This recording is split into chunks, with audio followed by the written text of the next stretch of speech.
ஜெபிக்கலாம்.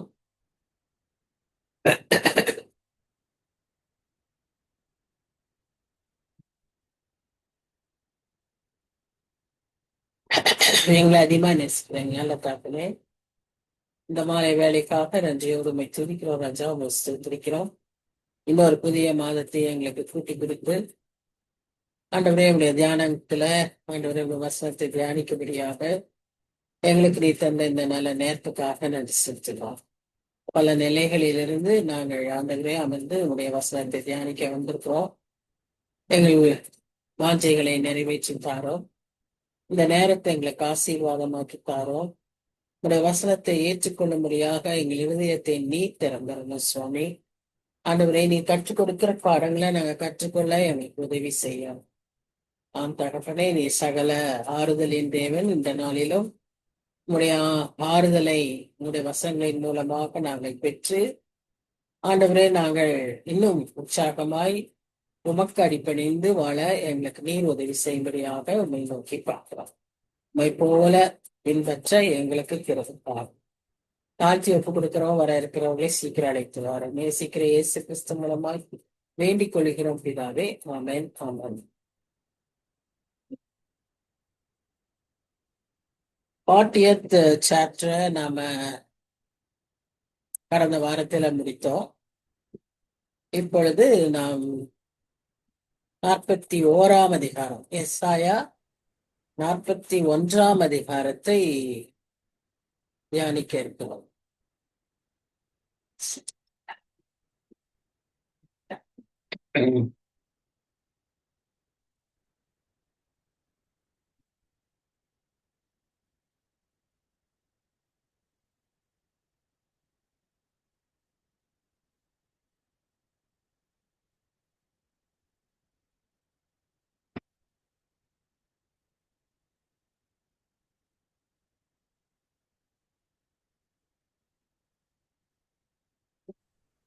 நாற்பதாம் அதிகாரத்தை நாம் முடிக்கும் போது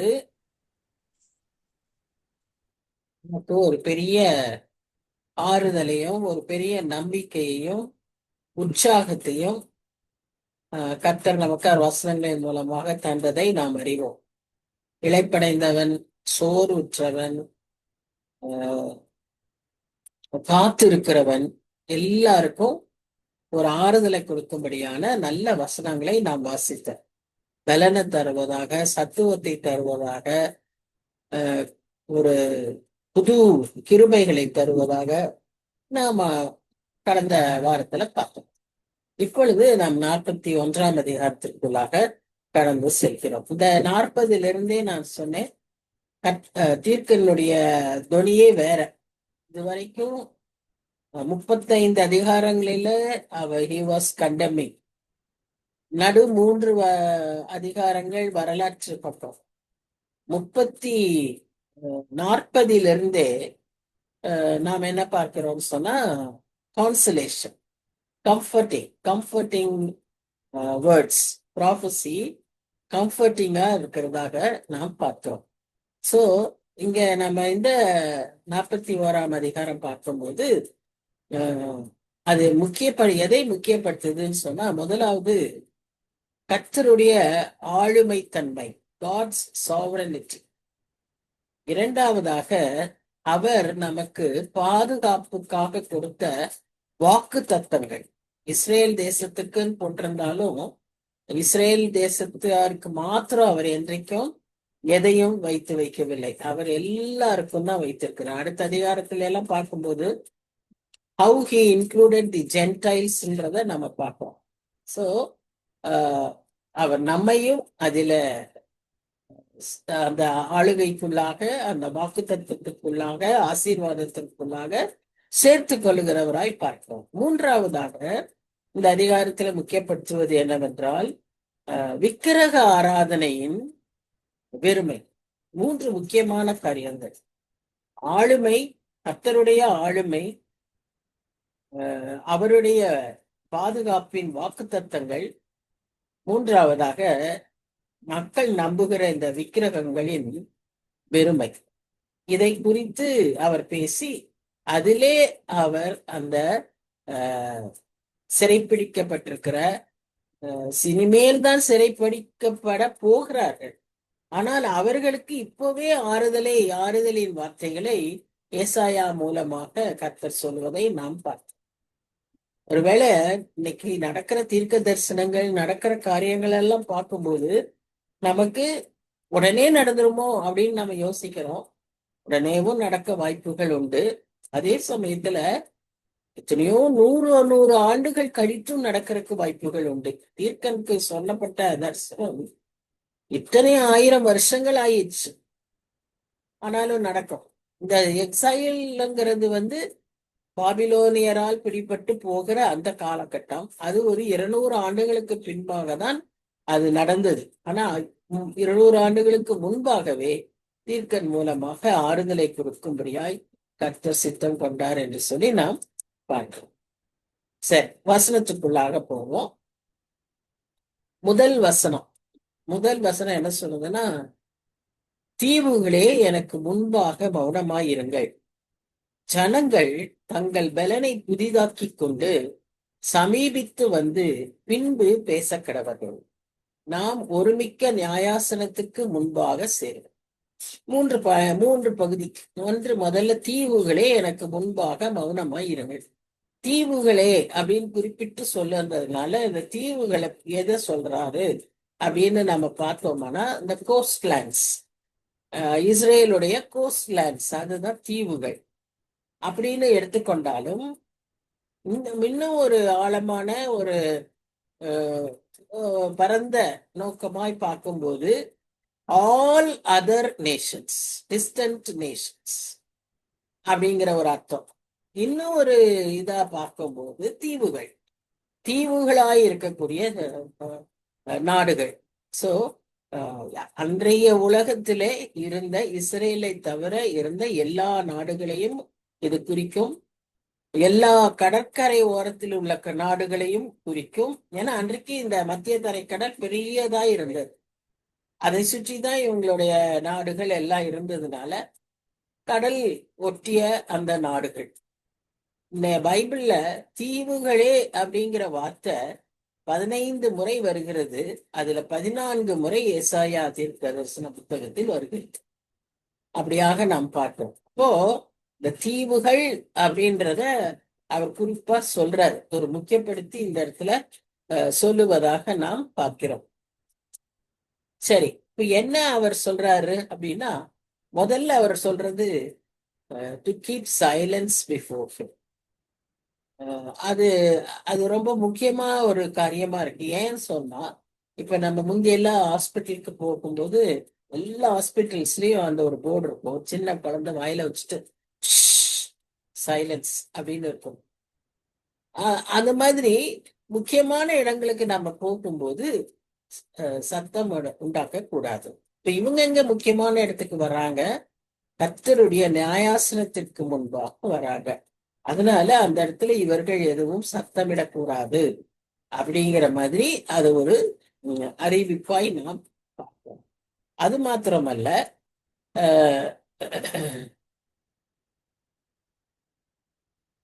ஸ்ட்ரெங்தன் பண்ணிட்டு வரணும் அப்படின்னு போட்டிருக்கு. பலனை புதிதாக்கி கொண்டு. முந்தின அதிகாரத்துலதான் நாம பார்த்தோம் கர்த்தருடைய பிள்ளைகள் எப்படி தங்கள் பலனை புதிதாக்கி கொள்வார்கள்.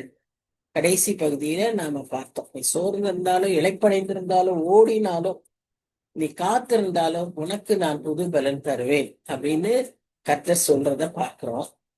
அது நமக்கு. ஆனா இது ஜென்டைல் நேஷன்ஸ், ஆல் நேஷன்ஸ், விக்கிரகங்களை வணங்குகிறவர்களுக்கும் இது சொல்லப்பட்டிருக்கிறது. எந்த விதத்துல நீங்க உங்களுடைய பலனை புதிதாக்கி கொள்வீர்களோ புதிதாக்கி கொண்டு என் சமூகத்திற்கு வாருங்கள் அப்படிங்கிற ஒரு அழைப்பை அவர் கொடுக்கிறார். ஒருவேளை இவங்க பலனை புதிதாக்கும் வழி தெரியாமல் தவிக்கிற ஒரு சூழ்நிலையா கூட இருக்கலாம். அல்லது இவர்களாய் சில காரியங்களை எடுத்து பலன் புதிதாக்குவதற்கு முயற்சித்து தோல்வி அடைந்தவர்களாகவும் இருக்கலாம். எப்படியானாலும் மௌனமாய் என் முன் வந்து நில்லுங்கள் என்று அவர் சொல்லுவதை நாம் பார்க்கிறோம். அவர்களும் ஆண்டவருடைய கோர்ட்ரூமுக்கு, ஆண்டவருடைய நியாயாசனத்திற்கு முன்பாக வரும்படியாக கர்த்தர் கொடுக்கிற அழைப்பை நாம் இங்கே பார்க்கிறோம். இதுல இருந்து நமக்கு என்ன தெரியுதுன்னா, கர்த்தர் தன்னுடைய எதையும் எந்த வாக்குத்தத்தம், ஆசீர்வாதம், அறிவிப்பு, எச்சரிப்பு, நியாய தீர்ப்பு எல்லாமே எல்லாருக்கும் உள்ளது. ஒரு கூட்டத்தாருக்கோ, ஒரு ஜனத்தாருக்கோ, அவர் பிறந்த இடத்தில் உள்ள மக்களுக்கோ மாத்திரம் அல்ல. ஒரு காலகட்டம் வரைக்கும் அப்படித்தான் ஜனங்கள் நினைத்து கொண்டிருந்தார்கள், மக்கள் அப்படிதான் நினைத்து கொண்டிருந்தார். ஆனால் அது இல்லைன்னு அந்த பழைய ஏற்பாட்டிலேயே நாம் அதை வாசிக்கிறோம். புதிய ஏற்பாட்டில் அது நல்ல தெளிவாக்கி கொடுத்திருக்கிறார். ஆனா பழைய ஏற்பாட்டிலேயே இந்த மாதிரி வசனங்களின் மூலமாக நாம் பார்க்கிறோம், அவருடைய அழைப்பு எல்லாருக்கும் உரியதுன்னு சொல்லி. இப்போ அமைதலா இருக்கணும்னு சொன்னார் இல்லையா? அமைதலா இருக்கிறதற்கு காரணம் என்னென்ன அப்படின்னு பாத்தீங்கன்னா, நாம் அமைதலாய் வெட்கத்தின் நிமித்தம் அமைதலாய் இருக்க முடியும். இதெல்லாம் எல்லா தேசத்தாரும் வந்து அங்க நிற்கும் போது தங்களுடைய இயலாமை, தங்களுடைய அறியாமை, தங்களுடைய கடவுளின் வெறுமை, இவைகளையெல்லாம் உணர்ந்து ஒருவேளை அவர்கள் வெட்கப்படுகிறவர்களாய் காண முடியும். அதனால் மௌனமாய் இருக்க முடியும். மௌனமாய் இருக்கும்படி கர்த்தர் சொல்லுகிறார். அடுத்ததா ஒருவேளை என்ன நடக்குதுங்கிறத புரிஞ்சுக்கிறதுக்கு நமக்கு என்ன வேணும்? அமைதி தேவை. இப்போ ஒரே கமோஷன், ஒரே கயாசா இருந்துச்சுன்னு வைங்களேன், அங்க வாட் இஸ் ஹேப்பனிங்னே ஒருத்தராலையும் புரிஞ்சுக்க முடியாது. நம்ம அநேக சமயங்கள்ல சொல்லுவோம்ல, எல்லாரும் பேசாம இருங்க அப்படின்னு சொல்லுவோம்ல, அது மாதிரி அப்படி ஒரு காரணம் டு பி சைலண்ட். மூன்றாவதாக முக்கியமான காரியம் என்னன்னா, ஒப்பு கொடுத்தல். தங்களை ஒப்பு கொடுப்பதற்கு அவர்கள் மௌனமாய் தங்களை ஒப்பு கொடுக்க அழைக்கப்படுகிறார்கள். சப்மிஷன், டு சப்மிட், எல்லாமே முக்கியமான ஒரு காரியங்கள் என்று சொல்லி நம்ம பார்க்கிறோம் பாருங்க. சோ எல்லாமே கர்த்தருடைய பிரசன்னத்துல, கர்த்தருடைய சன்னிதானத்துல, அவருடைய நியாயாசனத்திற்கு முன்பாக நிற்கிறதற்கு தேவையான மௌனமாய் இருக்கிறதற்கு அவசியமான காரணங்கள். இதுதான் முக்கியப்படுத்துறாரு அந்த முதல் வசனத்துல. இப்போ 2, 3, 4 வசனங்கள்ல என்ன நம்ம பார்க்கிறோம்னா, அவர் நிறைய கேள்விகளை கேட்கிறார். கர்த்தர் அநேக கேள்விகளை எழுப்பி அவர்களை உணர்த்தும்படியாக, அவர்கள் யோசிக்கும்படியாக அவர் செய்வதாக பார்க்கிறோம்.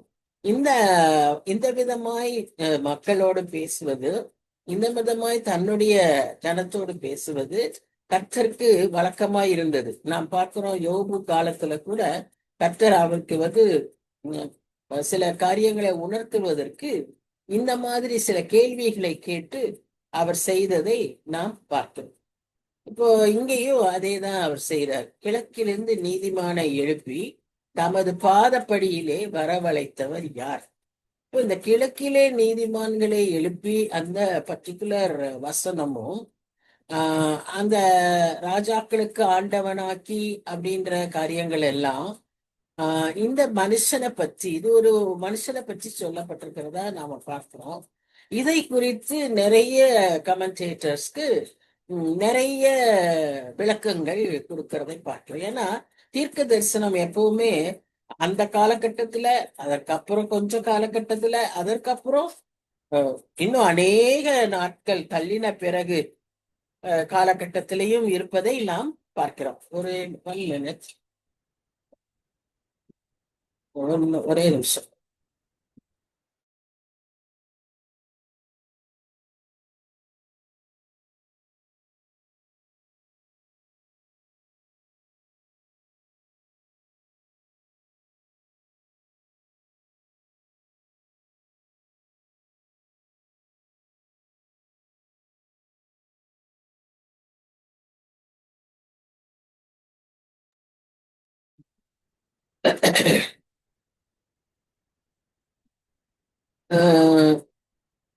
நிறைய அதனால இதை குறித்து நிறைய விளக்கங்கள் உண்டு.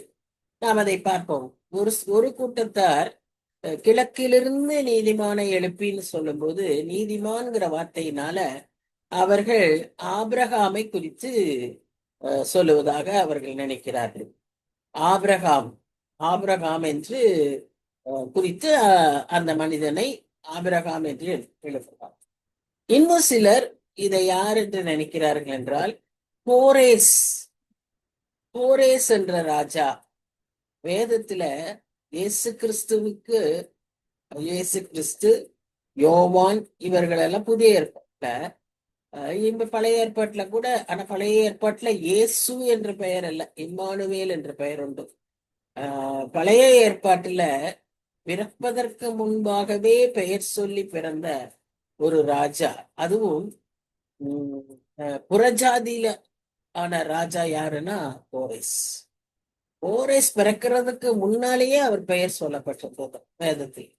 பாருங்க, அப்பேற்பட்ட ஒரு புறஜாதி ராஜா கர்த்தர் ஒருத்தரை பயன்படுத்தணும்னு நினைச்சாரானா அத அவர்களை அவர் எப்படியெல்லாம் உருவாக்குகிறார், எப்படியெல்லாம் அதை பயன்படுத்துறாருன்றத நம்ம பார்க்கிறோம். அப்படி கோரேஸ் ராஜாவையும் அவ்விதமாய் பயன்படுத்த சித்தமாயிருந்தார். சரி, இது இந்த மனுஷனை கோரேஸ்ன்னு சொல்றாங்க. அடுத்த கூட்டத்தார் என்ன சொல்றாங்கன்னா அது இயேசு கிறிஸ்து, மேசியா என்று சொல்ற 3 பேருடைய காரியங்களும் இதுல ஃபிட்டின் ஆகுது. அந்த description is fitting for all the 3. So நம்ம 3 பேரையுமே யோசிச்சுக்குவோம், சரியா? அப்போ அதை செய்து நிறைவேற்றி ஆதி முதற்கொண்டு தலைமுறைகளை வரையவழைக்கிறவர் யார்? இப்ப இந்த வார்த்தையெல்லாம் நமக்கு நல்லா நிச்சயமா இயேசு கிறிஸ்துவ தான் சொல்ல முடியும், மனுஷரை சொல்ல முடியாது. Because humans are finite people. இந்த இடத்துல பாக்குறோம், முந்தினவராயிருக்கிற கர்த்தராகிய நான் தானே, பிந்தினவர்களோடும் இருப்பவராகிய நான் தானே. சோ இந்த மாதிரி ஒரு இன்ஃபினிட் இது expression can be only for our Lord God. So இது நாம பாக்குறது. சரி, இப்ப கிழக்கிலிருந்து அப்படின்னு சொல்லும் போது ஆபிரகாம சொல்றப்ப முக்கியமா அது எதனால சொல்றாங்கன்னா, கோரேஸ் ராஜா ஒரு புறஜாதி ராஜா.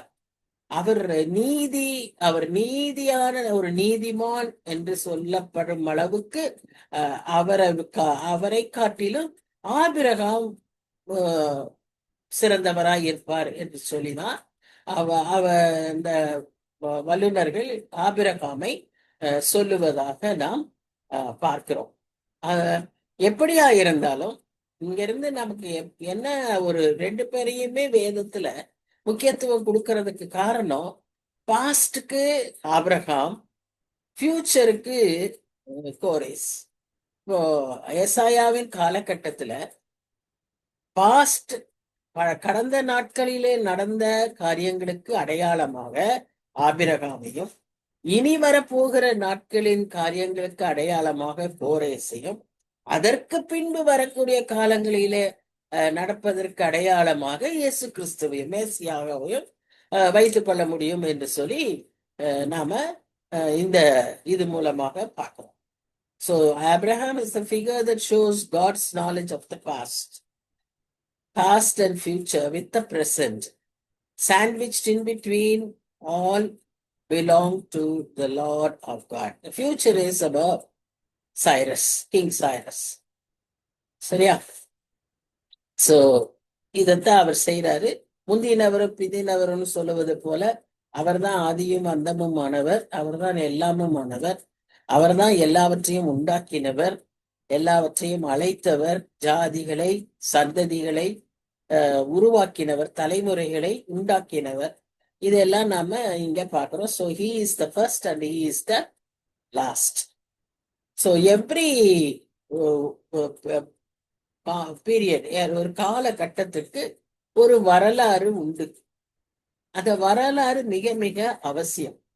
அப்பதான் அந்த வரலாற்றை தெரிந்தால்தான் அந்த காலத்துல எப்படி சூழ்நிலைகள் இருந்தது, அதுல எப்படி காரியங்கள் நடந்தது, அதுல எப்படி இது சபை வளர்ந்தது, அதுல எப்படி கர்த்தர் பேசினார், இதெல்லாம் நமக்கு புரியறதுக்கு அந்த history is very very important. அப்போ இங்க நாம பாக்குறோம், கர்த்தர் அந்த வரலாற்றில் இடைப்படுகிற தேவனாய் இருக்கிறார். கர்த்தர் அந்த வரலாற்றுல சில காரியங்களை மாற்றுகிற தேவனாய் இருக்கிறார். மாறுதல்களை உண்டாக்கின தேவனாய், எழுப்புதல்களை கட்டளையிட்ட தேவனாய், இப்படி நாம ஒரு காலகட்டத்திலையும் நாம பார்க்கிறோம். இப்போ இதை அறியாத ஜனங்கள் தான் நம்முடைய வாழ்க்கையில ஒரு அர்த்தம் இல்ல, வாழ்க்கைக்கு ஒரு என்ன ஒரு நோக்கம், ஒரு பர்பஸ், ஒரு meaning, they do not understand. But we, the believers and the children of God, know that our life has a purpose. Our life has a destination. Our life has a meaning. And our life has a path to run, to walk. அப்படிங்கிறது நாம புரிஞ்சுக்கிறோம். ஆனா மற்றவங்க எல்லாருமே எப்படி நினைக்கிறாங்கன்னா, இது ஒரு விதியின்படி நடக்கிறது, கர்மாவின் படி நடக்கிறது. முந்தின பிறவியில, இன்னும் போன முந்தின பிறவிகளில, இப்படி நல்லா யோசிக்கிற ஒரு காரியம், என்லெஸ் சைக்கிள்ஸ். ஆனா நாம பொறுத்தவரை இட் இஸ் நாட் சோ. இது நம்ம இந்த நாட்கள்ல நல்ல விளங்கி கொள்ள வேண்டிய ஒரு காரியம். இது எல்லாவற்றையும் டிசைன் பண்றதும் டிட்டர்மின் பண்றதும், அதை ஏற்கனவே அதை அவர் தெரிந்து கொள்ளுவதும், it is only our lord or god. It is not in our hands. It is not the humans who decided. It is not your intelligence which decides it. நீ உன்னுடைய திறமையினால செய்த சில காரியங்களினால் நீ உன்னுடைய வாழ்க்கையை இப்படி பண்ணிக்கொண்டாய், அமைத்துக் கொண்டாய், அல்லது நீ இப்படி செய்து கொள்ளலாம் அப்படின்னு எல்லாம் நினைக்கிறதுக்கு அங்க ஒண்ணுமே இல்லை. எல்லாவற்றையும் ஏற்கனவே திட்டமிட்டு வைத்திருக்கிறது நம்முடைய ஆண்டவர். அவர் கையில் தான் எல்லாமே இருக்குன்றத நாம பார்க்கிறோம். அதனாலதான் நம்ம ஆண்டவருக்கு ஆதியும் அந்தமுமானவர், அல்பாவும் ஒமேகாவும் ஆனவர், முந்தினவரும் பிந்தினவரும் ஆனவர்னு எல்லா இடங்களிலும் வாசிக்கிறதை நான் பார்க்கிறேன். முக்கியமா வெளிப்படுத்தல் விசேஷத்துல இதை குறித்து சொல்லப்பட்டிருக்கிறதை நாம் பார்க்கிறோம். இப்போ 5, 6, 7 வசனங்கள் என்னன்னு பார்க்கிறோம்னா, தீவுகளுக்கு வராரு. தீவுகள்னா ஜென்டைல் நேஷன்ஸ். இப்போ பூமியின் கடையாந்திரங்கள் நடுங்கும், எல்லாம் பயப்படுவாங்க. எல்லாரும் சேர்ந்து கர்த்தருடைய பிரசனத்துக்கு நிக்கணும்னு சொல்லும் போது அது ஒரு பயமான காரியமாக தான் இருக்கும். அப்போ ஒருத்தருக்கு ஒருத்தர் ஒத்தாசை செய்து திடன்கோள் என்று சகோதரனுக்கு சகோதரன் சொல்லுகிறான்.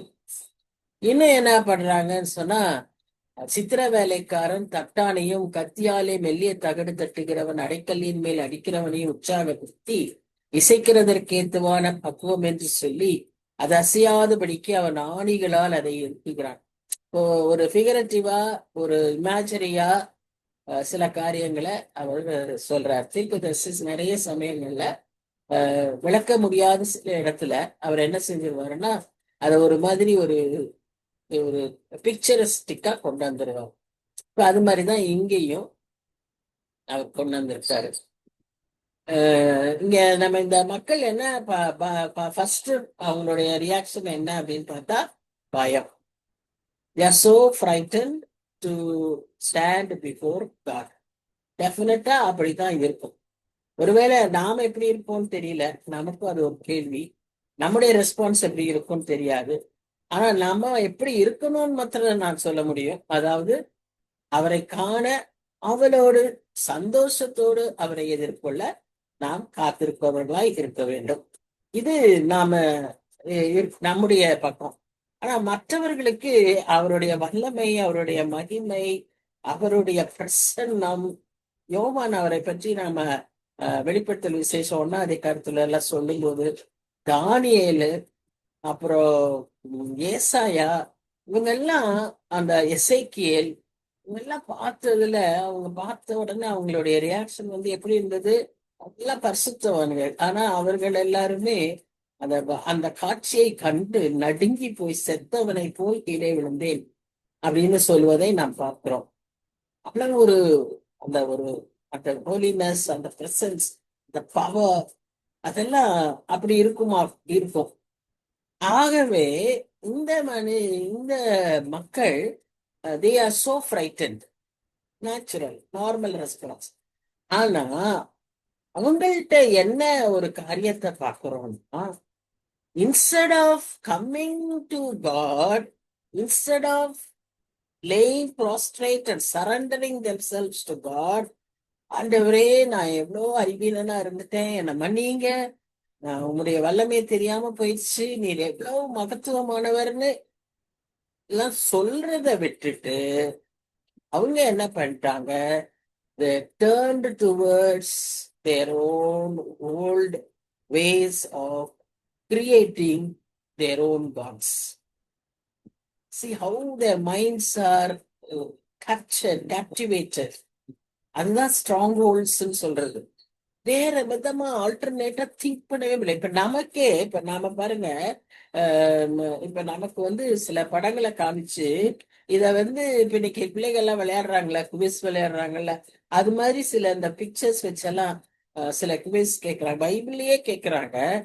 ஆனா அதுலயே ஒரு ஆல்டர்னேட்டா திங்க் பண்றதுக்கு நமக்கு ஒரே மாதிரி தான் திங்க் பண்ண தெரியுது. அது ஆல்டர்னேட்டா திங்க் பண்றதுக்கு அவ்வளவு சீக்கிரம் நம்ம மைண்ட் ஒர்க் பண்ண மாட்டேன், even for in a constructive way, because our minds are so tuned, it is networked in such a way. ஆனா இப்படிப்பட்ட with all the cleansing and direction of the Holy Spirit, we are finding it so difficult. இதெல்லாம் எதுவுமே இல்லாத உங்களுக்கு அப்படியே என்ன ஆயிரும்னா, அத அப்படியே என்ன ஆயிருக்கும், பிடிப்பட்டு அப்படியே இருக்கும். They cannot think anything else. உடனே if they can't get something alternate immediate என்ன, their own gods. அதுக்குதான் போய் தட்டானையும் பொன் வேலைக்காரனையும் பிடிக்கிறாங்க. உடனே அவங்களுக்கு தங்கத்துல எதையாவது செய்து அதை வணங்க வேண்டும். அது அவங்க கல்ச்சர்ல அன்றைக்கும் அப்படிதான் இருந்துச்சு. நமக்கு நல்லா தெரியும், இஸ்ரேல் ஜனங்கள் வழி நடத்தப்படும் போது எகிப்துல இருந்து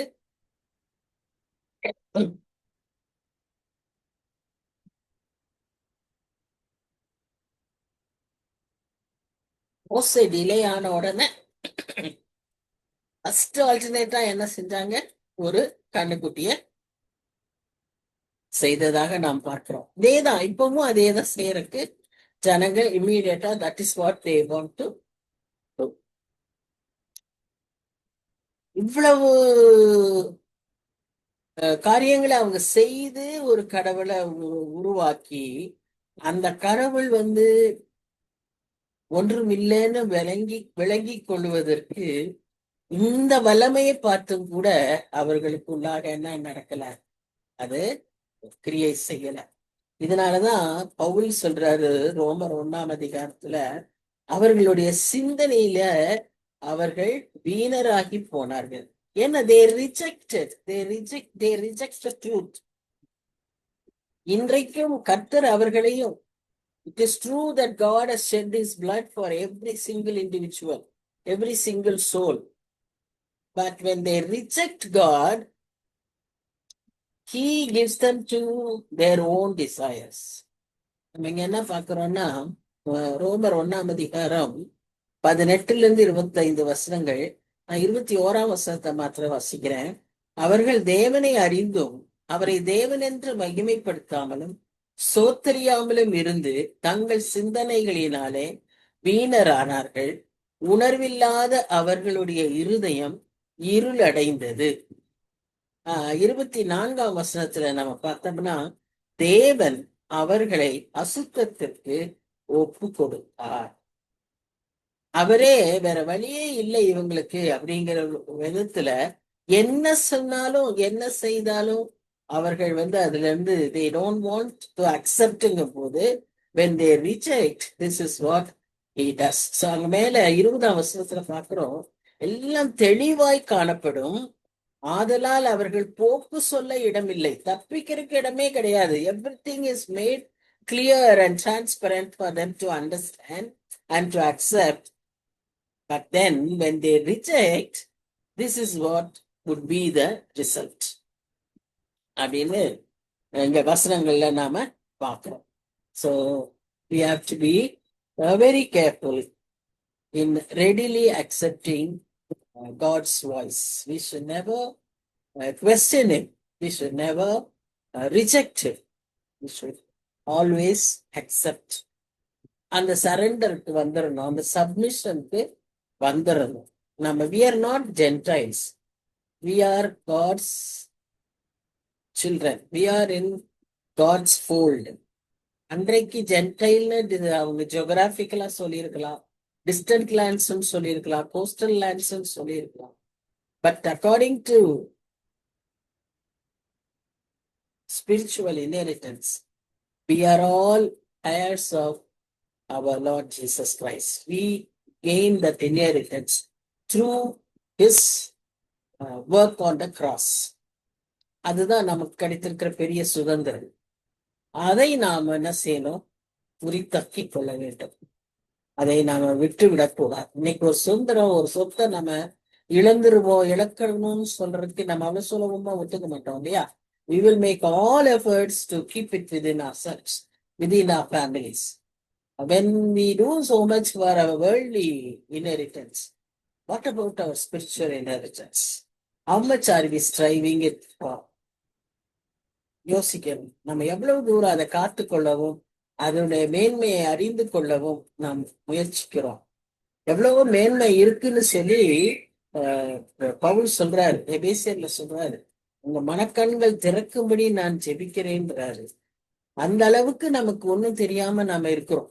சோ அப்படியாக அந்த ஆவிக்குரிய சுதந்திரத்தின் மேன்மையை, கர்த்தருடைய பிள்ளைகள் என்கிற அந்த அதிகாரத்தை அப்பியாசிக்க பயன்படுத்த நாம பழகிக்கொள்ள வேண்டும். இப்ப 8:9 என்ன வாசிக்கிறோம்னா, ஒரு முக்கியமான வார்த்தையை இங்க சொல்றாரு.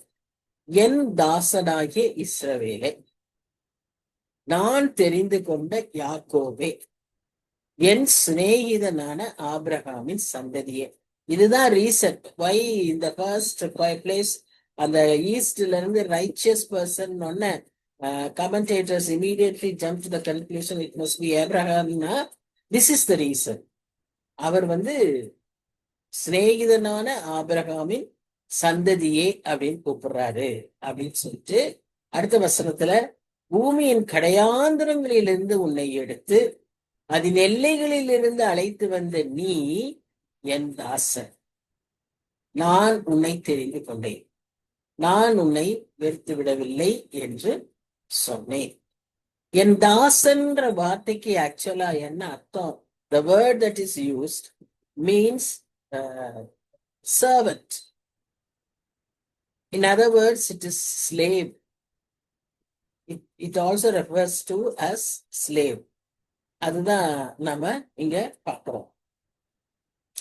இப்படி இவர்கள் கர்த்தரை வெறுத்து கர்த்தரை ஒதுக்கி எங்களுக்கு வேண்டான்னு சொல்லி அவங்களே சொந்த இமேஜ் எல்லாம் பண்ணிக்கிட்டவங்களையும் கூட கர்த்தர் என்ன சொல்றாருன்னா, நீ என் தாசன். இஸ்ரவேலா இருக்கட்டும், ஆசீர்வாதிக்கப்பட்ட சந்ததியா இருக்கட்டும், யாக்கோபா இருக்கட்டும், யாக்கோபு மாதிரி இன்னும் இதற்குள்ளாக வராத மக்களா இருக்கட்டும், அல்லது ஆபிரகாமின் சந்ததி, முதல்ல வாக்குத்தத்தம் பெற்ற அந்த சந்ததி, எப்படியா இருந்தாலும் எந்த நிலைமையில் இருந்தாலும் கர்த்தர் அவர்களை ஏற்றுக்கொள்ளும். இதெல்லாம் it refers to the Old Testament, அந்த காலத்து மக்களுக்கு. இன்னைக்கும் நமக்கு அப்படித்தான். கர்த்தருடைய பிள்ளைகளா இருக்கலாம், கர்த்தரை விட்டு விலகினவர்களா இருக்கலாம், அல்லது கர்த்தரையே வேண்டாம் என்று சொல்லி விலகி நிக்கிற, கர்த்தரை விட்டு விலகிறது வேற, கர்த்தரே வேண்டாம் என்று சொல்வது வேற, கர்த்தரையே அறியாமல் வாழ்வது வேற. அவர்களா இருக்கட்டும், யாரா இருந்தாலும் கர்த்தர் என்னன்றாரு, you are my servant, you are my தாசன், நீ என் தாசன். அப்போ அந்த தாசனுக்கு உண்மையா அவருடைய தாசனா நாம ஆயிட்டோம்னா நமக்கு வேற ஒரு ஐடல் இருக்கவே முடியாது. God would be our priority in every single aspect of our life. ஒரு சர்வெண்ட் ஒரு இமேஜை உருவாக்க மாட்டான்னு commentary. But what it applies to us, when you become a slave of God, you will only keep God in that position. அவரை போல இன்னொன்னு நீ செய்யவே முடியாது, செய்யணும்னு நினைக்கவே மாட்டார். அவரை போல இன்னொன்னு அந்த இடத்த பிடிக்கிறதுக்கு நீ விடவே மாட்ட. அது யாரா இருந்தாலும் சரி, அது உன்னுடைய சொந்த நேச. அதனாலதான் உன் ஏக புத்திரனா இருந்தாலும், உன் நேச குமாரனா இருந்தாலும் அவனை கொடுன்னு கேட்கிறாருல்ல. ஏன்னா அவர் அதுதானே, அவருடைய பிளானே அதுதானே, அவரே கொடுத்தாரு. அவருடைய ஏக புத்திரனை நமக்காக கொடுத்தாரு. So his priority, what is, how do we keep God as our priority? இங்க அதுதான் அந்த ஐடல். அது மாதிரி எதுவுமே வரக்கூடாது. It can be relationship, it can be family, it can be education, it can be our richest treasures, it can be our friends, it can be sometimes our own life, selfishness, whatever may be. எதுவா இருந்தாலும் அந்த இடத்துக்கு இது எதுவுமே வரக்கூடாது. அப்படி ஒரு குட்டி இமேஜ நாம உருவாக்க கூடாது. நாம அந்த இடத்துக்கு வேற எதை வைக்கிறோம்னா, நம்ம செய்யற வேலை என்ன தெரியுமா? ஒரு விக்கிரகத்தை உருவாக்கி கொண்டு போய் அங்க வைக்கிறோம் தான் அர்த்தம். அது எதுனா என்ன நம்ம செய்தாலும் சரி, எதற்காக நம்ம அப்படி பண்ணிக்கிட்டாலும் சரி. So we have to be very, very careful. எப்பவுமே we must be dependent on our master. இந்த சர்வெண்ட்ங்கிற வார்த்தைக்கு நான் சொன்ன ஸ்லேவ்னு. ஒரு அந்த நாட்கள்ல ஸ்லேவுக்கு சொந்தமா திங்க் கூட பண்ண முடியாது. We can have no choice. நான் என்ன சாப்பிடணும், நான் என்ன உடுத்தணும், நான் எங்க போகணும், நான் இப்படி தூங்கலாமா, நான் இப்ப தூங்கணும், எல்லாத்துக்கும் நம்ம ஆண்டவர்கிட்ட அவனுடைய மாஸ்டர்கிட்ட கேட்கணும். மாஸ்டர் சுதந்திரம் கொடுத்தாதான். அப்படி ஒரு சர்வெண்டா இருந்தவர் தான் எலியேசர். அவருக்கு எவ்வளவு சுதந்திரத்தை ஆபிரகாம் கொடுத்திருந்தார். அப்ப எப்படி அவர் நடந்திருந்தாருன்னா அந்த சுதந்திரத்தை அவர் பெற்றிருப்பார். அந்த விதமாய் நாம் நடக்க பழக வேண்டும். அவ்வளவு பெரிய பொறுப்பை அவர் கையில கொடுத்திருக்காரு. சோ இன்னைக்கு நம்ம ரிலேஷன்ஷிப் வித் காட், ஒருவேளை நம்ம ஸ்லேவ் சர்வன்ட்னு சொன்னா, இன்னைக்கு நமக்கு இருக்கிற இந்த வேர்ல்ட்லி திங்கிங்ல நமக்கு அது ஒரு மாதிரி கொஞ்சம் ஒரு மாதிரி கஷ்டமானாலும், அவருடைய ரிலேஷன்ஷிப்ல அது ஒரு higher level. It's not as what we think. அவருடைய குடும்பத்துல நாம இருக்கிறோம், அவரோடு கூட இருக்கிறோம். அதனாலதான் அவர் என்ன சொல்றாருன்னா, ஆபிரகாமை தன்னுடைய சிநேகிதன் அப்படின்னு சொல்ற. ஆபிரகாம் அவர் சிநேகிதனா இருக்கிறதுனால அவருடைய தலைமுறைகள் சந்ததியார் எல்லாருமே அந்த ஆசீர்வாதத்தை பெற்றுக்கொள்வார்கள். ஏன்னா வாக்குத்தத்தம் பண்ணினா ஆண்டவர், வாக்குத்தத்தத்தை நிறைவேற்றுகிற ஆண்டவர், நிறைவேற்றுவதில் வல்லவர். இதை யோசபாத் ராஜா அறிந்திருந்தார். அதையே யாக்கோபும் தன்னுடைய நிருபத்திலே சொல்லியிருக்கிறார். சிநேகிதனாகிய ஆபிரகாம் என்று சொல்லி, ஆபிரகாம் அவருடைய சிநேகிதன் என்று அங்க சொல்லியிருக்கிறார். இப்ப அவருடைய சந்ததியில வந்தவங்களா இருக்கலாம் நாம. அதனால நாம ஆண்டவரோட ஃப்ரெண்டா? We are also friends of God. But is it because we come in the family heritage of Abraham, or is it because we have a friendly relationship with God? எதையுமே இப்படி இந்த விதமாய் என்ன சொல்ற மாம்சீக வழி பிரகாரமாய் நாம் பெற்றுக்கொள்வதில் ஆசீர்வாதம் இருக்காது. ஆண்டவரோடு இருக்கிற அந்த உறவில, அந்த வாக்கு தத்துவத்துல, அந்த விதத்துல நாம் அதை பெற்றுக்கொண்டோம்னா நமக்கு அது ஆசீர்வாதமா இருக்கும். So we become friends of God only by our relationship with God. இததான் யோவான் எழுதுறாரு. அவருடைய 15ஆம் அதிகாரத்துல அவர் அங்க சொல்றாரு, நீங்க என்னுடைய சிநேகிதராக இருப்பதினால நான் உங்களுக்கு என் பிதாவானவர் எனக்கு சொன்ன அனைத்தையும் உங்களுக்கு நான் சொல்லி கொடுத்திருக்கேன். All the revelations that we have, all the thing which we can understand is all because God consider as as his friends. யார்கிட்ட நம்ம எல்லாத்தையும் சொல்லுவோம்? நிறைய காரியங்களை நம்ம வீட்டார்ட்ட கூட சொல்ல மாட்டோம்ல. அவங்ககிட்ட சொல்றதுக்கு அவங்க எங்கேயோ இருப்பாங்க, அவங்களுக்கு இந்த சூழ்நிலை புரியாது. அதெல்லாம் நம்ம சொல்ல முடியறது இல்ல. ஆனா நம்ம ஃப்ரெண்ட்ஸ் கிட்ட நம்ம சொல்றோம். அதுவும் நல்ல ஸ்பிரிச்சுவல் ஃப்ரெண்ட்ஸ் தான் நம்ம கிட்ட. அப்படிப்பட்ட ஃப்ரெண்ட்ஸ் கிட்ட நாம இதையெல்லாம் ஷேர் பண்றோம். நிறைய காரியங்களை நம்ம ஷேர் பண்றோம். That is how God also shares with us his burden, his revelations. He makes us to understand his heartbeat. We are so close to him. What a privilege. Yeah. Are we worthy of it? Are we considering it as a worthiness? Are we living up to that level? ஒரு ஃப்ரெண்டா இருக்கணும்னா அதுக்கு சில தியாகங்கள் நாம் செய்யணும். அதுக்கு சில காரியங்களை நாம முன்னெடுக்கணும். அது சில பொறுப்புகள் இருக்கும். அதையெல்லாம் செய்ய நாம ஆயத்தமா? கர்த்தரோடு அவருடைய நண்பராய் இருக்கிறதற்கு நாம் அப்படி இருக்க ஆயத்தமா இருக்கோமா?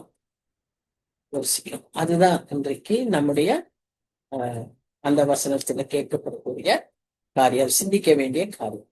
இந்த அதிகாரத்துல இருந்து ஒருத்தர் எழுதினாரு 10 டேக்அவேஸ் இருக்குன்னு. இது வரைக்கும் நான் ஒருவேளை எத்தனை சொன்னேன்னு தெரியல, நான் லிஸ்ட் போடல. பட் அவரு ஒருத்தர் சொல்லும்போது 10 டேக்அவேஸ் இருக்கு அப்படின்னு சொன்னாரு. இதெல்லாம் நான் ஒவ்வொன்றா யோசிக்கிறேன். ஒருவேளை இதெல்லாம் கூட ஒரு டேக்அவே. நம்ம அப்படியும் ஒவ்வொரு அதிகாரத்திலையும் நம்ம ஒவ்வொன்றை படிக்கும் போதும் இப்படியெல்லாம் ஆட்டிடியூடுல படிக்கணும். சும்மா நம்ம அப்படியே போயிடக்கூடாது. நமக்கு இதுல இருந்து என்ன பேசுறாரு, இது எனக்கு என்ன புரியுது, என்ன பொருத்தம், அடுத்தது இருந்து நான் என்னத்தை எடுத்துக்கிறேன், நான் இன்னும் என்னத்தை மாத்தணும், என்ன தீர்மானிக்கணும், இப்படியே நம்ம அந்த மைண்ட் செட்ல நம்ம அப்படி வாசிக்க கர்த்தர் நம்மோடு கூட இடைப்பட்டு கொண்டே இருப்பார். இப்ப முக்கியமான இந்த ஒரு வசனத்துக்கு வந்திருக்கோம். இதுல 2-3 வசனங்கள் முக்கியம். அதுல இந்த வசனம் ரொம்ப முக்கியம். என்னன்னா, நீ பயப்படாதே, நான் உன்னுடனே இருக்கிறேன், திகையாதே, நான் உன் தேவன், நான் உன்னை பலப்படுத்தி உனக்கு சகாயம் பண்ணுவேன், என் நீதியின் வலது கருத்தினால் உன்னை. முந்தின வாசனத்துலதான் நான் சொன்னேன், we are so close to God. He considers us as a very intimate person, in a very intimate relationship. இப்போ இங்க அவர் சொல்ற வசனத்துல வார்த்தைகளை பாருங்க. அந்த ஒரு உணர்வோடு நம்ம இந்த வசனத்தை பார்க்கும்போது it is so meaningful, it is so encouraging. இந்த வசனத்தை சொல்லும் போது நானும் ஒரு சின்ன சாட்சி சொன்னேன். ஒருவேளை நான் ஏற்கனவே சொல்லியிருப்பேன்னு நினைக்கிறேன், தெரியல. 2018 நான் ஒரு ஆந்திராக்கு ஒரு கான்ஃபரன்ஸ் போயிட்டு வரும்போது I am a diabetic patient. So I am a diabetic person, not a patient. I have diabetes. அப்போ என்ன ஆச்சுன்னா, அந்த 2018 அந்த summer time, almost I think it was ஏப்ரலோ மேயோ போயிட்டு அங்க சென்னைக்கு வரும்போது பயங்கர டீஹைட்ரேஷன் ஆயிடுச்சு எனக்கு. So I had to be admitted. இதெல்லாம் இருக்கிறப்போ இந்த சுகரை நான் ரொம்ப கேர்ஃபுல்லா பார்த்துக்காம இருந்ததுனால in my big toe there was a small sugar wound.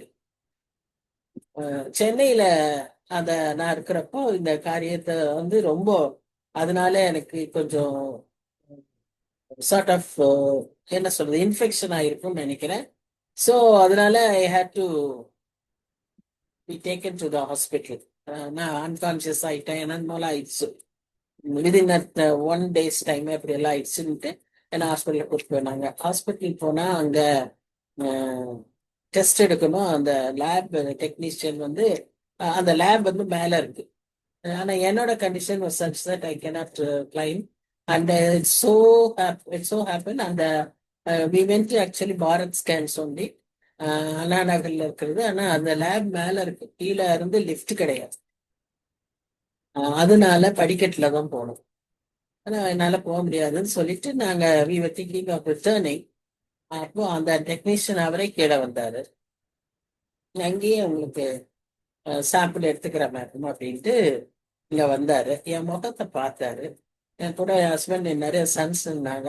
சன்ஸ்ல ஒரு சன் தான், இன்னொருத்தன் பூனால இருந்தான், ஒரு சன் தான் இருந்தான். அப்போ பார்த்துட்டு அவர் வந்து நீங்க ஜெபிக்கிறவங்களான்னு கேட்டார். அப்புறம் நான் ஒண்ணு பதில் சொல்ற நிலைமையில இல்லை. என் ஹஸ்பண்ட் ஆமான்னு சொன்னாரு. உடனே அவர் வந்து பயப்படாதீங்க மேடம், ஏசாயா 41:10 அதுதாங்க இன்னைக்கு உங்களுக்கு கொடுக்குற வசனம், தைரியமா இருங்க. அது சொன்ன உடனே ஹஸ்பண்ட் ரொம்ப எமோஷனல் ஆகி அவர் உடனே அப்படியே கட கட கட கடன்னு இந்த வசனத்தை சொல்லிட்டாரு. அதை கேட்டோடனே எனக்கு ஒரு தைரியம் ஆயிடுச்சு. ஏன்னா ரொம்ப ஒரு மாதிரி ஒரு மாதிரி டெலிரியஸா ஒரு அளவுக்கு ஒண்ணுமே முடியாத மாதிரி ஆயிடுச்சு. அப்போ அதை கேட்ட பிறகு எனக்கு ஒரு உள்ளுக்குள்ள எனக்கு எனக்கு தெரியல, எனக்கு ஒரு உற்சாகம் ஆயிருக்கு. அப்புறம் போய் டெஸ்ட் இங்கேயே வச்சு டெஸ்ட் பண்ணிட்டாங்க. சாப்பிட்டு ஒரு 1.5 hours கழிச்சு வாங்கன்னு, மருந்து சாப்பிட்டு வாங்கன்னு. ஸோ நான் போயிட்டு திரும்பி வரும்போது I was able to claim the stairs. மேலேயே போய் மேலேயே டெஸ்ட்டுக்கு போயிட்டேன். நானே உற்சாகமா போயிட்டேன். இல்ல வேண்டாம், அவரை கூப்பிட வேண்டாம், நானே வரேன்னு சொல்லிட்டு நானே போயிட்டேன். அந்த வார்த்தையினுடைய வல்லமை அப்படியே சரீர பிரகாரமாகவும் ஆவிக்குரிய பிரகாரமாகவும் வியாதியை மேற்கொள்ள அப்படி ஒரு வல்லமை உள்ள வார்த்தை, ஜீவன் உள்ள வார்த்தைன்னு சொல்றோம் பாருங்க, சிம்பிளி எக்ஸ்பீரியன்ஸ்ட். அப்படியாக அந்த வார்த்தை எனக்கு என்னைக்குமே அது எனக்கு வந்து கிளிங்கிங் ஆன். ஸோ இன்னைக்கும் அந்த வசனத்தை வசிக்கும் போது உற்சாகத்தை அது சொல்லணுங்கிறதுனால திரும்பவும், ஒருவேளை நீங்க கேட்டே இருந்தா கூட ஐ வாண்ட் டு ரிப்பீட், அதனால நான் திரும்ப சொல்லுவேன். சோ இந்த வசனத்துல பாருங்க, நீ பயப்படாதே, நான் உன்னுடனே இருக்கிறேன், திகையாதே, நான் உன் தேவன், நான் உன்னை பலப்படுத்தி உனக்கு சகாயம் பண்ணுவேன், என் நீதியின் வலது கருத்தினால் உன்னை தாண்டுவேன். இப்போ இதோ உன்மேல், அடுத்த வசனம், எரிச்சலாயிருக்கிற யாவரும் வெக்கில இலச்சை அடைவார்கள், உன்னோடே வழக்காடுகிறவர்கள் நாசமாகி ஒன்றுமில்லாமல் போவார்.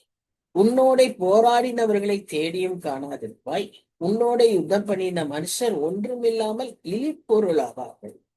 See the might of our God. உன் தேவனாய் இருக்கிற கர்த்தராகிய நான் உன் வலது கையை பிடித்து பயப்படாதே, நான் உனக்கு துணை நிற்கிறேன் என்று சொல்லுவேன். சரி, இந்த ஏன் அவங்க இப்படி பயப்படுற சூழ்நிலையில இருக்கிறாங்க அப்படிங்கிற பேக்ரவுண்ட் தான் இந்த 2 வசனங்கள். நடுவுல இருக்கிற 2 வசனங்களும். எரிச்சலா இருக்கிறாங்க, அவங்களோட வழக்காடுறவங்களா இருக்காங்க, அவங்களோட கூட போராடிட்டு இருக்கிறவங்களா இருக்காங்க, யுத்தம் கூட பண்ற அளவுக்கு வந்துட்டு இருக்காங்க. சோ அந்த சூழ்நிலையில தான் அந்த முதல் 10ஆம் வசனத்தையும் 13ஆம் வசனத்தையும் சொல்லி he is comforting those people. So even today our situations may be very similar to this kind. ஏதோ ஒரு காரியங்கள், ஏதோ ஒரு circumstances that may happen in our lives. Can be a disease, it can be anything. Hospital பாத்தீங்கன்னா அநேகர் இந்த நிலைமையில இருப்பாங்க.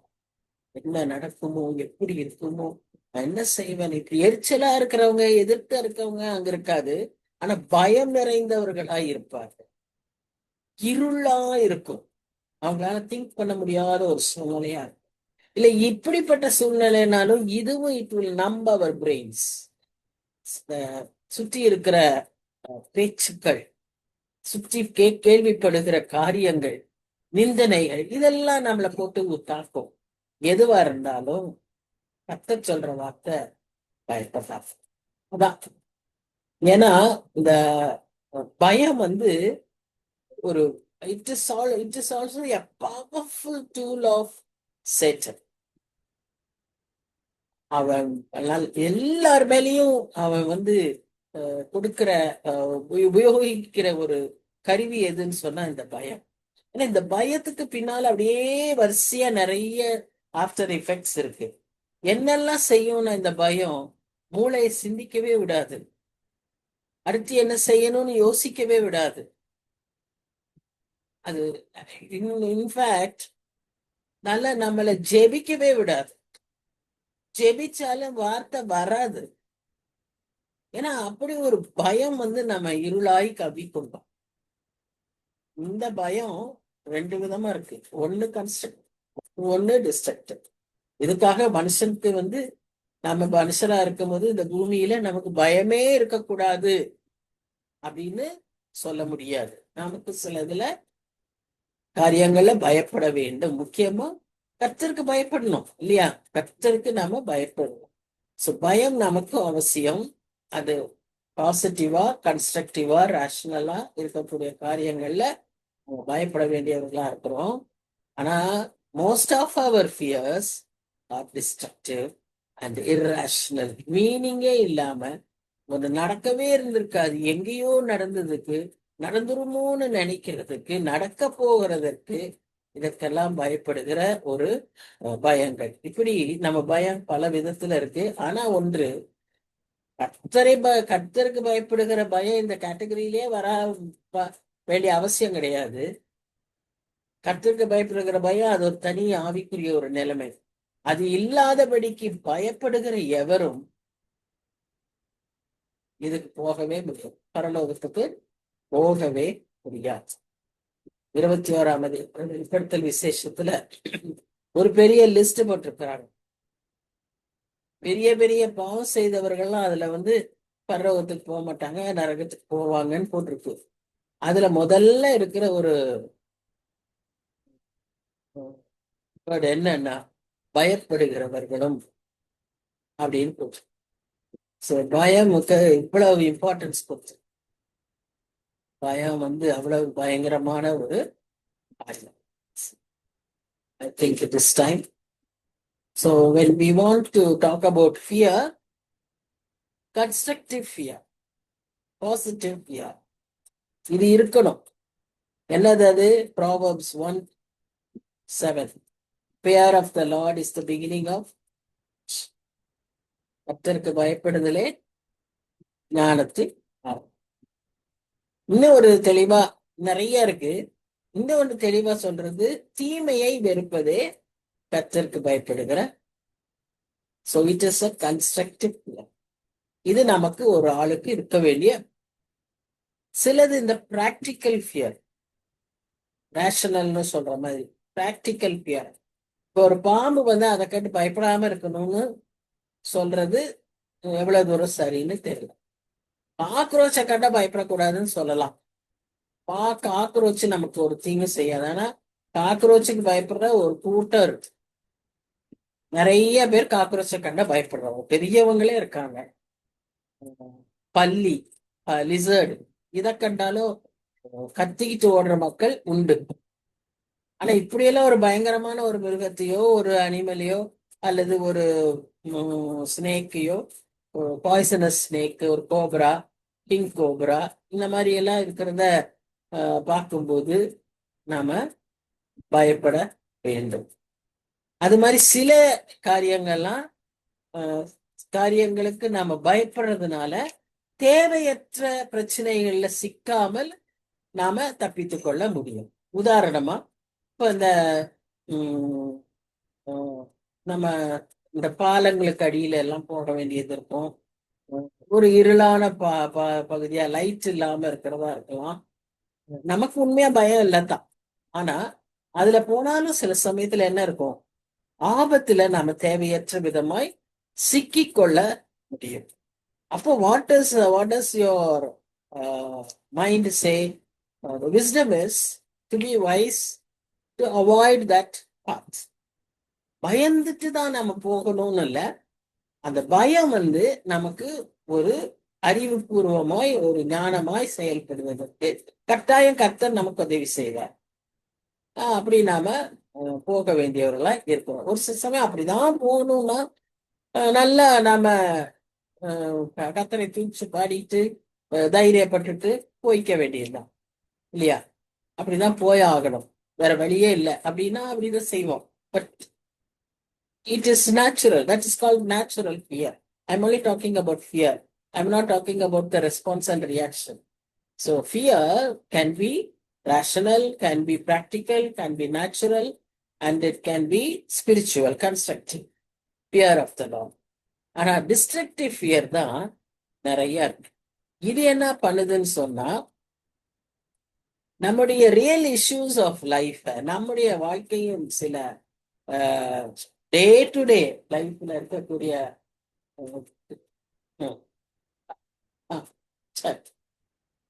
டே டு டே காரியங்கள்ல நாம பார்க்கக்கூடிய காரியம் என்னன்னு சொன்னா, worry and anxiety.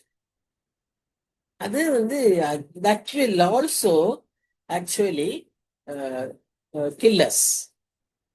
இந்த பயம் வந்து நம்மை அப்படியே என்ன செய்யும்னா, ஒரு சின்ன விஷயத்த அப்படியே புஷ்ன்னு ஊதி பெரிதாக்கி நம்மை ஒன்றுமே திங்க் பண்ண விடாம ஒரு யூஸ்லெஸ்ஸா ஆக்கி விட்டுரும். அதனாலதான் நம்ம இந்த இதுக்கு நம்ம இடம் விடவே கூடாது. அதுக்குதான் நம்ம நிறைய வசனங்களை நாம வாசிக்கிறோம்.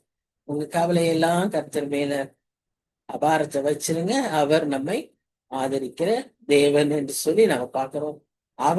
அவரிடத்துல எல்லாத்தையும் சொல்லிருங்க, அவர் நம்மை விசாரிக்கிறவர் என்று நாம பார்க்கிறோம்.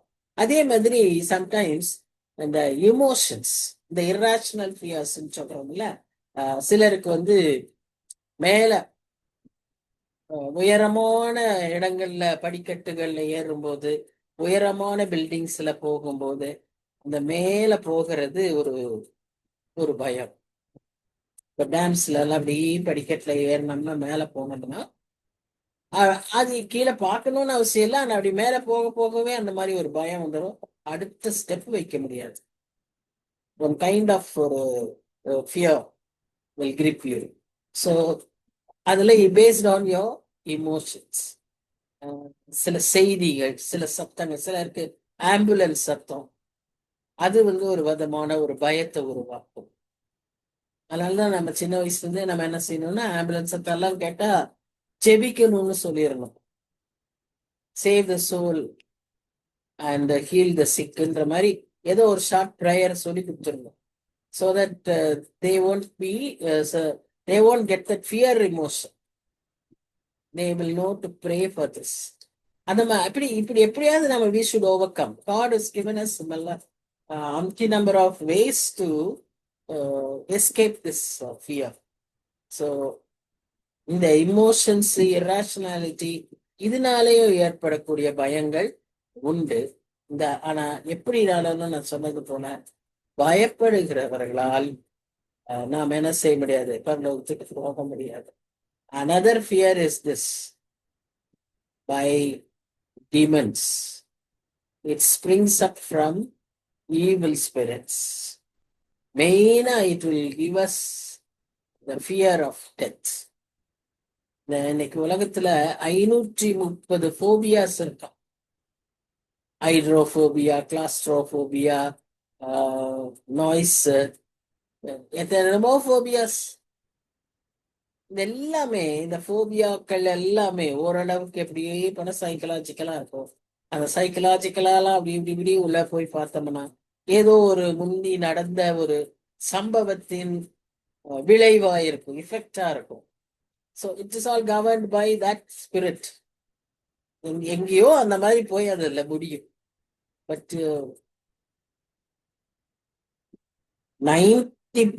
I can say 90 or 95% of population have this fear of death. So all brought out by demons. So to conquer our fears, we have to develop the love relationship with God, to come closer to Him and realize how big our Lord is. உலகத்தில் இருக்கிறவரை காட்டிலும் நம்மில் இருக்கிறவர் பெரியவர் என்கிற அந்த ஒரு அர்த்தத்துக்குள்ளாக நாம வரணும். இதை இன்னும் நம்ம நல்ல டீட்டெயிலா நெக்ஸ்ட் ஸ்டடியில பார்ப்போம். How to conquer the fear and then move on to the rest of the chapter. So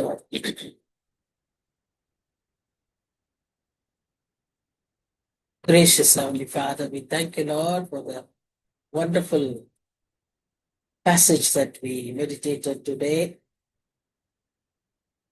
சுவாமி, உங்களுடைய ஜீவனுள்ள வசனங்களை இன்னும் ஒரு விசை கூட நாங்கள் ஏசாயா தீர்க்கனுடைய எழுத்தின் மூலமாக, வாயில் வந்த வார்த்தைகளின் மூலமாக இன்னும் ஒரு விசை கூட நீர் எவ்வளவு மகத்துவமுள்ளவர், எவ்வளவு பெரியவர், ஆதியுமானவர், அந்தமுமானவர், முந்தினவர், பிந்தினவர், எல்லாவற்றையும் அறிந்து கொள்ளவும் ஆண்டவரே நீர் உம்முடைய செயல்பாடுகளை புரிந்து கொள்ளவும் சுவாமி இன்னும் ஒரு விசை கூட எங்களை உம்முன்னை எங்களை சமர்ப்பிக்கவும் தகப்பனே கொடுத்த இந்த நல்ல வாய்ப்புக்காக நன்றி சுவாமி. நாளிலும் வந்த அனைத்து பேருக்காக நாங்க நன்றியோடு உண்மை துதிக்கிறோம்.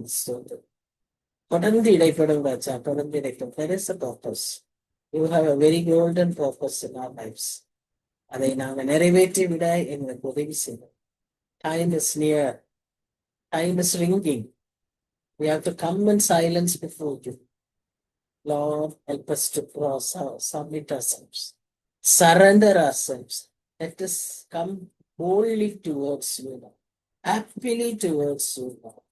Also, எந்த பாண்டேஜும் இல்லாம fully freed-ஆ, liberated-ஆ, ஆண்டவரே சந்தோஷமா மண்டை வருவதற்கு எங்கள் ஒவ்வொருவருக்கும் கிருபை தாரும்.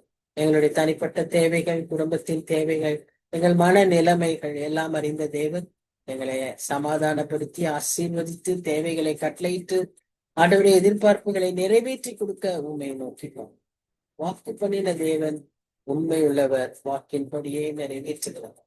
நன்றியோடு உண்மை துதிக்கிறோம், தாழ்த்தி ஒப்புக் கொடுக்கிறோம், பொறுப்பேற்றுக் கொள்வோம்.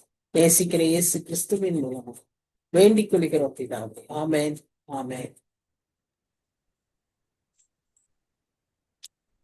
Thank you everyone. God bless you all.